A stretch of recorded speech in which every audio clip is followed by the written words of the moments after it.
செடியாய வல்வனைகள் தீர்க்கும் திருமாலே, நெடியானே வேங்கடவா நின் கோயிலின் வாசல், அடியாரும் வானவரும் அறம்பெயரும் கிடந்து இயங்கும் படியாய் கிடந்து உன் போலவாய் காண்பேனே.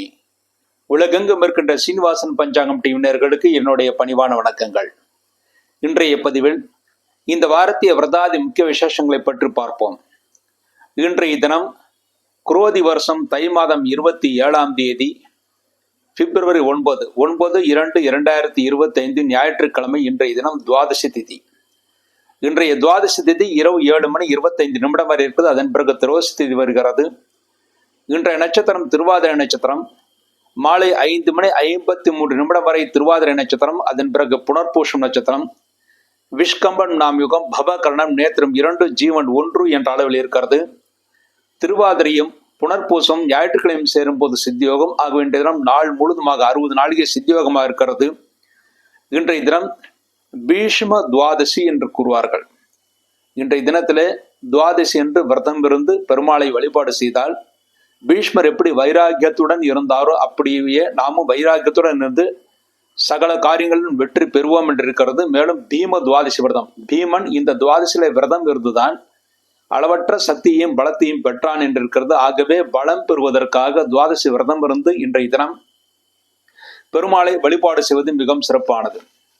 இன்றைய தினம் திருவாதிரை நட்சத்திரமாக இருப்பதனால் இன்றைய தினத்திலே காது குத்துவதற்கு, குழந்தைகளுக்கு காது குத்துவதற்கு மிக ஏற்ற தினமாக இருக்கிறது. சிவ பூஜை செய்வதற்கு, ருத்ர ஜபம் செய்வதற்கு, சிவன் கோயில்களுக்கு சென்று அபிஷேக ஆராதனைகள் செய்வதற்கு, வித்யாரம்பம் என்று சொல்லக்கூடிய படிப்பை தொடங்குவதற்கு, ஆயுத பிரயோகம் செய்வதற்கு, தொட்டிலில் குழந்தைகளை விடுவதற்கு, செங்கல் சுளைக்கு நெருப்பு வைப்பதற்கு போன்ற காரியங்களுக்கெல்லாம் இன்றைய தினம் மிக மிக ஏற்ற தினமாக அமைந்திருக்கிறது. அடுத்து நாளை தினம் திங்கட்கிழமை, குரோதி வருஷம் தை மாதம் 28ஆம் தேதி பிப்ரவரி 10/10/2025 திங்கட்கிழமை. திங்கட்கிழமை என்று திரோசி திதி. மாலை 6:57 வரை திரோதசி திதி. அதன் பிறகு சௌர்தசி திதி. திங்கட்கிழமை புனர்பூசம் நட்சத்திரம். மாலை 6:10 வரை புனர்பூசம் நட்சத்திரம். அதன் பிறகு பூசம் நட்சத்திரம். பிரீத்தி நாமயுகம், கௌளவ கரணம், நேத்திரம் 2, ஜீவன் 1 என்ற அளவில் இருக்கிறது.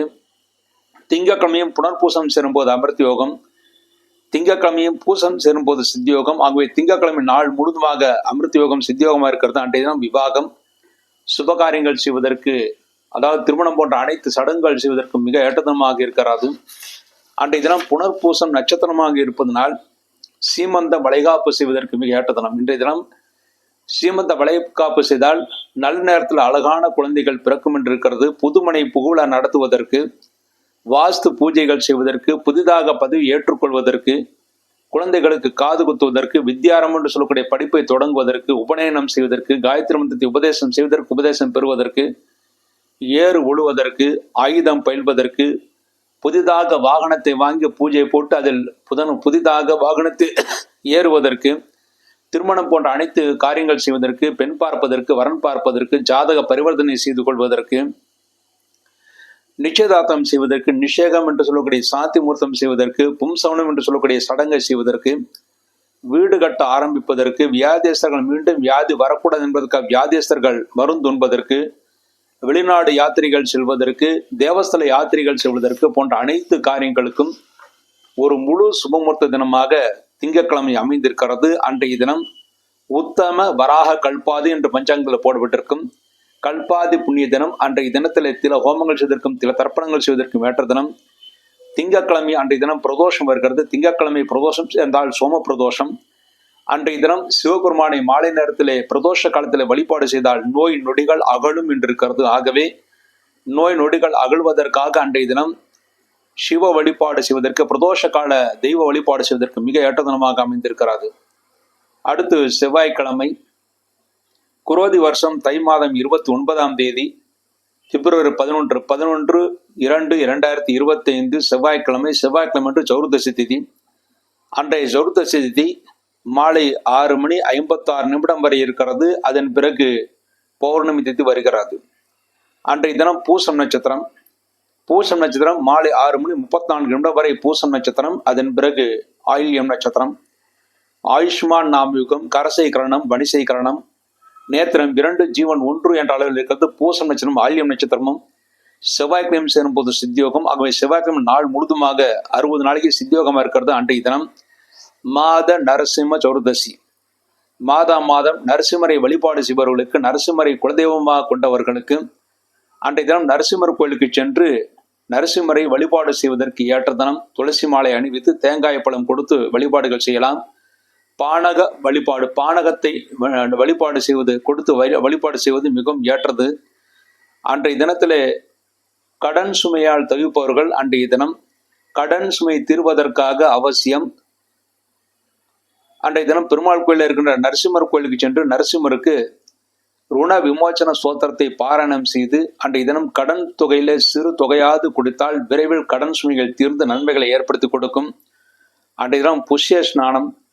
அன்றைய தினத்திலே தோஷ பரிகாரங்கள் செய்வதற்கு மிக ஏற்றதனமாக இருக்கிறது. முக்கியமாக அன்றைய தினம் செவ்வாய் தோஷத்திற்கான பரிகாரங்கள் செய்வதற்கு மிக ஏற்ற தினம். அன்றைய தினம் வடலூர் ஜோதி தரிசனம்.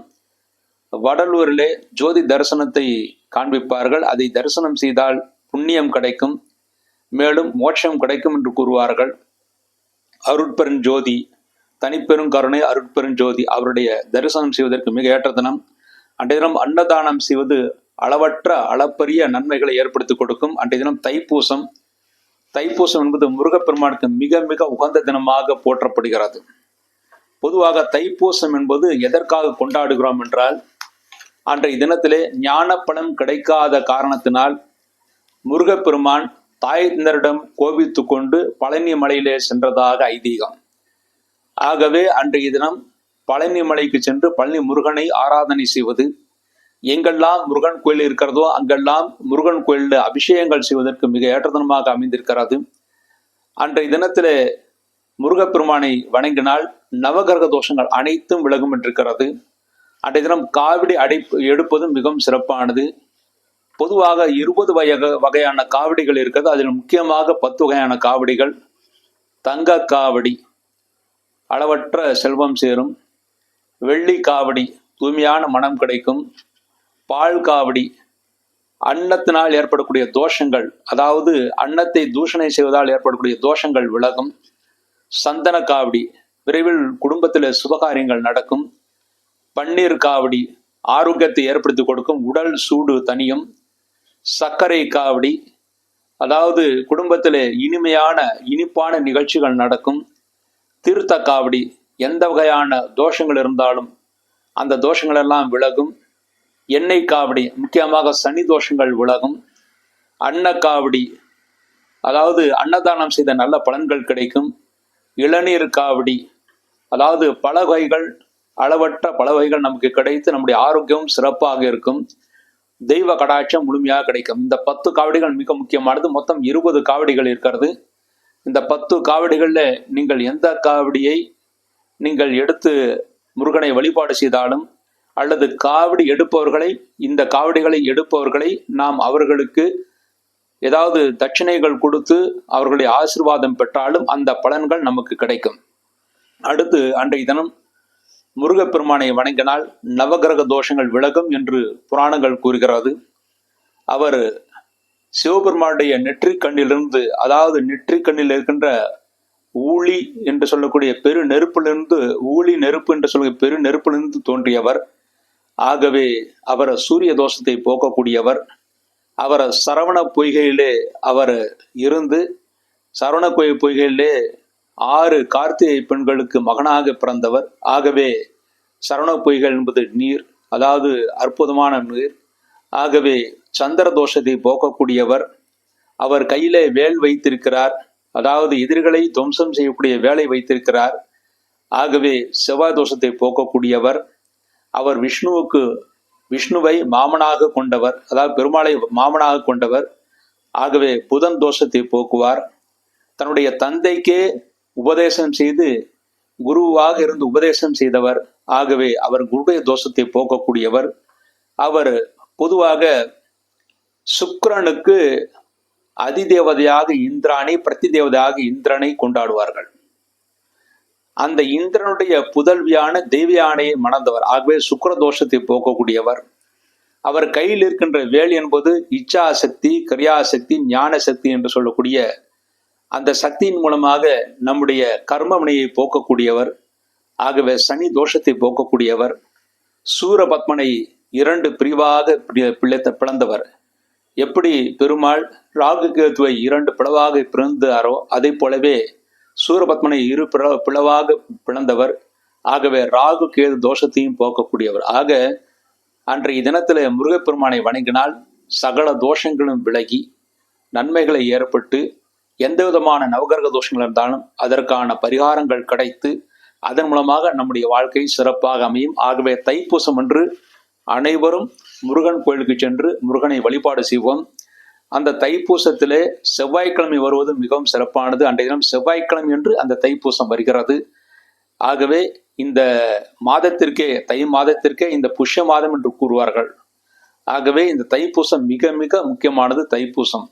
ஆக முருகப்பெருமானை வணங்குவோம், நன்மைகளை நாம் பெறுவோம்.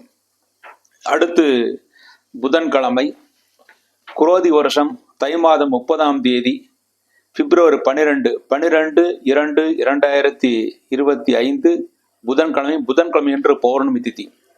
அன்றைய பௌர்ணமி திதி இரவு 7:23 வரை இருக்கிறது. அதன் பிறகு பிரதம திதி வருகிறது. அன்றைய நட்சத்திரம் ஆயில்யம் நட்சத்திரம். இரவு 7:35 வரை ஆயில்யம் நட்சத்திரம். அதன் பிறகு மகம் நட்சத்திரம், சௌபாகிய நாமயுகம், பத்ரே கிரணம், அதன் பிறகு பவகிரணம். நேத்திரம் 2, ஜீவன் 1 என்ற அளவில் இருக்கிறது. ஆயில்யமும் மகம் நட்சத்திரமும் புதன்கிழமை சேரும்போது சித்தியோகம். ஆகிய புதன்கிழமை நாள் முழுவதுமாக 60 நாளைக்கு சித்தியோகமாக இருக்கிறது. அன்றைய தினம் கும்பரவி இரவு 9:56. அன்றைய தினம் இரவு 9:56 கும்ப மாதம் என்று சொல்லக்கூடிய மாசி மாதம் பிறக்கிறது. அன்றைய தினம் ஆகாமவை புனித தினம். ஆகாமவை என்றால் ஆஷாடம், மாதம், வைசாகம், கார்த்திகம் இந்த நாட்களிலே புனித நீராடினால் சகலதோஷ நிவர்த்தி. அந்த வகையிலே இந்த மாதம் மாக மாதமான அன்றைய தினத்திலே புனித நீராடுவதற்கு ஏற்ற தினம். அன்றைய தினத்திலே அதாவது புதன்கிழமை என்று புனித நீராடினால் தோஷ நிவர்த்திகள் ஏற்படும். அன்றைய தினம் பௌர்ணமி பூஜை. அன்றைய தினம் பௌர்ணமி பூஜை சத்யநாராயண பூஜை செய்வதற்கு மிக ஏற்ற தினமாக இருக்கிறது. எம்முடைய தலைமையிலே சேலம் பட்டை கோயில் ஆஞ்சநேயர் கோயிலுக்கு அடுத்து இருக்கின்ற வசந்த மண்டபத்திலே ஒவ்வொரு பௌர்ணமி அன்றும் நாம் இந்த சத்யநாராயண பூஜையை செய்கிறோம். அந்த பூஜையில் அனைவரும் இலவசமாக கலந்து கொள்ளலாம். அன்றைய தினம் புதன்கிழமை திரிபுர பைரவி என்று சொல்லக்கூடிய, திரிபுர சுந்தரி என்று சொல்லக்கூடிய லலிதா ஜெயந்தி. அன்றைய தினம் லலிதா சஹஸ்ரநாமம் பாராயணம் செய்வதற்கு மிக ஏற்ற தினம். அன்றைய தினம் லலிதா சஹஸ்ரநாமம் பாராயணம் செய்தால் நவகிரகத்திலே சூரியனுடைய தோஷங்கள் விலகி நன்மைகளை ஏற்படுத்தி கொடுக்கும். அரசாங்கத்தில் இருக்கின்ற இடையூறுகள் விலகி நன்மைகளை ஏற்படுத்தி கொடுக்கும். அன்றைய தினத்திலே அம்பாளை வணங்குவதற்கு ஏற்ற தினம். முக்கியமாக அம்பாளை வழிபாடு செய்பவர்கள் அருகில் இருக்கின்ற சிவன் கோயிலுக்கோ அல்லது பராசக்தி கோயிலுக்கோ சென்று அம்பாளை வழிபட வேண்டும்.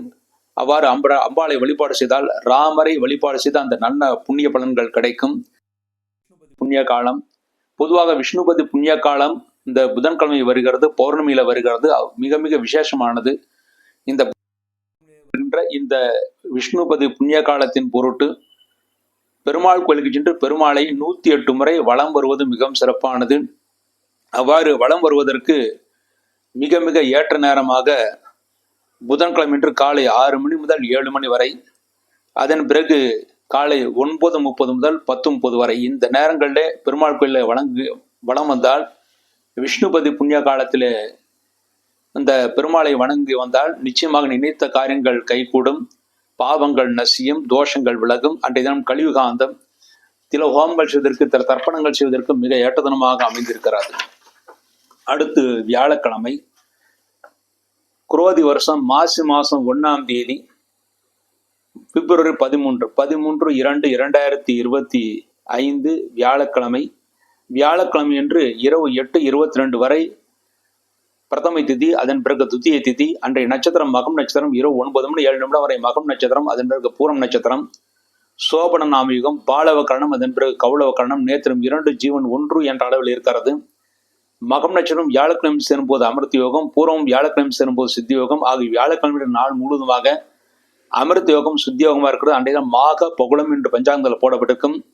மாக மாதம் என்று சொல்லக்கூடிய தெலுங்கு மாதத்திலே அன்றைய தினம் முதற்கொண்டு தேய்பிரை ஆரம்பிக்கிறது. ஆகவே மாக பகுளம் என்று கூறுவார்கள். அன்றைய தினம் இஷ்டி என்றால் இஷ்டி யாகம் என்று சொல்லக்கூடிய யாகத்தை செய்வதற்கு. புனித இஷ்டி என்றால் புனித நெருப்பு என்று பொருள். ஆகவே அருகில் இருக்கின்ற உங்களுக்கு இஷ்ட தெய்வங்களுக்கு தீப வழிபாடு செய்வதற்கு ஏற்றதனும். அவ்வாறு தீப வழிபாடு செய்தால் அடுத்து வரக்கூடிய 15 நாட்களும் உங்களுடைய வாழ்க்கையில பிரச்சனை இல்லாமல் நன்மைகளை ஏற்படுத்தி கொடுக்கும். எந்த தெய்வங்களுக்கும் நீங்கள் தீப வழிபாடு செய்யலாம். முக்கியமாக இஷ்ட தெய்வங்களுக்கு தீப வழிபாடு செய்தால் இஷ்டி என்று சொல்லக்கூடிய அந்த நல்ல பலன்கள் உங்களுக்கு கிடைக்கும். அடுத்து வெள்ளிக்கிழமை, குரோதி வருஷம் மாசி மாசம் 2ஆம் தேதி பிப்ரவரி 14/2/2025 வெள்ளிக்கிழமை. வெள்ளிக்கிழமை துதிய திதி இரவு 9:53 வரை துதிய திதி, அதன் பிறகு திருதிய திதி. பூரம் நட்சத்திரம் இரவு 11:09 வரை பூரம் நட்சத்திரம், அதன் பிறகு உத்தரம் நட்சத்திரம். அதிகண்ட நாம் யுகம் தைத்துலாக்கணம் நேத்திரம் 2 ஜீவன் 1 என்ற அளவில் இருக்கிறது. பூரமும் உத்திரமும் வெள்ளிக்கிழமை சேரும்போது சித்தியோகம். ஆக வெள்ளிக்கிழமை நாள் முழுவதுமாக சித்தியோகமா இருக்கிறது. அன்றைய தினத்திலே பூரம் நட்சத்திரத்திலே செய்யக்கூடிய நல்ல காரியங்களை செய்யலாம். அன்றைய தினம் பூரம் நட்சத்திரமாக இருப்பதனால் கிரக சாந்தி செய்வதற்கு, அதாவது உங்கள் ஜாதத்தில் எந்த தோஷங்கள் இருந்தாலும் அந்த தோஷங்களுக்கான பரிகாரங்கள் செய்வதற்கு, சித்திரம் எழுதுவதற்கு, ஃபிளக்ஸ் பேனர்கள் எழுதுவதற்கு, விவசாயத்துக்கு தேவையான மாடுகள் வாங்குவதற்கு, அன்றைய தினம் மாடு வாங்கினால் அந்த மாடு நமக்கு நன்றாக உழைக்கும் என்று இருக்கிறது. ஆக மாடு வாங்குவதற்கு, வியாதேசர்கள் மீண்டும் வியாதி வரக்கூடாது என்பதற்காக வியாதேசர்கள் குளிப்பதற்கு போன்ற காரியங்களுக்கெல்லாம் வெள்ளிக்கிழமை மிக மிக ஏற்றதனமாக அமைந்திருக்கிறது. அடுத்து சனிக்கிழமை, குரோதி வருஷம் மாசி மாசம் 3ஆம் தேதி பிப்ரவரி 15/2/2025 சனிக்கிழமை. சனிக்கிழமை என்று திருத்திய திதி. அன்றைய திருத்திய திதி இரவு 11:53 வரை இருக்கிறது. அதன் பிறகு சௌர்த்தி திதி வருகிறது. உத்திரம் நட்சத்திரம் இரவு 1:39 வரை உத்திரம் நட்சத்திரம், அதன் பிறகு அஸ்தம் நட்சத்திரம். சுகரமன்னாம் யோகம் மணிசேகரம் நேத்திரம் 2 ஜீவன் 1 என்ற அளவில் இருக்கிறது. உத்திரமும் ஹஸ்தமும் சனிக்கிழமை சேரும் போது மரணயுகம். ஆகிய சனிக்கிழமை நாள் முழுவதுமாக மரணயுகமாக இருக்கிறது. அன்றைய தினம் சுபகாரியங்கள் தவிர்க்கப்பட வேண்டும்.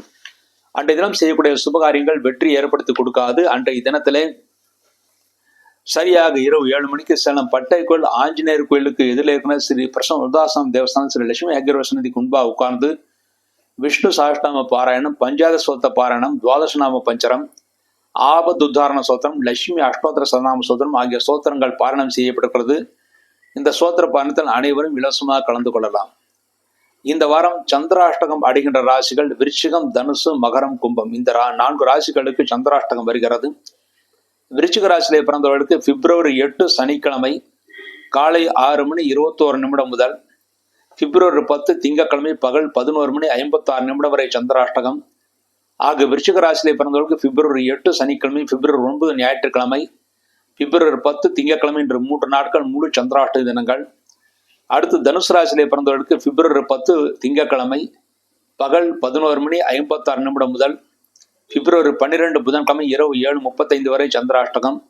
ஆக தனுசு ராசியிலே பிறந்தவர்களுக்கு பிப்ரவரி 10 திங்கட்கிழமை, பிப்ரவரி 11 செவ்வாய்க்கிழமை, பிப்ரவரி 12 புதன்கிழமை இந்த 3 நாட்கள் சந்திராஷ்டக தினங்கள்.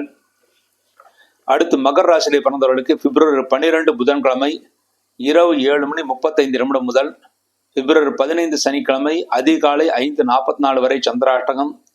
ஆக மகர ராசியிலே பிறந்தவர்களுக்கு பிப்ரவரி 13 வியாழக்கிழமை, பிப்ரவரி 14 வெள்ளிக்கிழமை இந்த 2 நாட்கள் முழு சந்திராஷ்டக தினங்கள்.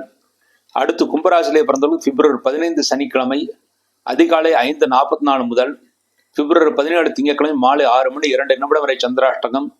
ஆக கும்பராசியிலே பிறந்தவர்கள் பிப்ரவரி 15 சனிக்கிழமை, பிப்ரவரி 16 ஞாயிற்றுக்கிழமை, பிப்ரவரி 17 திங்கட்கிழமை என்ற 3 நாட்கள் முழு சந்திராஷ்ட தினங்கள். இந்த சந்திராஷ்ட தினங்களை நீங்கள் எந்த காரியங்கள் செய்வதாக இருந்தாலும் சிறிது யோசித்து நிதானத்தை செய்ய வேண்டும். இந்த பதிவு உங்களுக்கு பிடித்திருந்தால் உங்கள் நண்பர்களுக்கும் உறவினர்களுக்கும் ஷேர் செய்யுங்கள். இதுவரை ஷேர் செய்யாதவர்களை இனிமேல் ஷேர் செய்வது மிகவும் அவசியமானது. என்றால் முக்கியமான தகவல்கள் எல்லாம், விழாக்களுடைய தகவல்கள் எல்லாம் நாம் கூறியிருக்கிறேன். ஒவ்வொரு வாரமும் இந்த தகவல்களை கூறுவேன். அதை எல்லோரும் ஷேர் செய்து அதை கொண்டாடுவது மிகவும் சிறப்பானது. இவ்வாறாக இந்த வாரத்தை விரதாதி முக்கிய விசேஷங்களை பற்றி பார்த்தோம். மீண்டும் ஒரு நல்ல பதிவில் இணைவோம் என்று கூறி விடைபெறுகிறேன். நன்றி, வணக்கம்.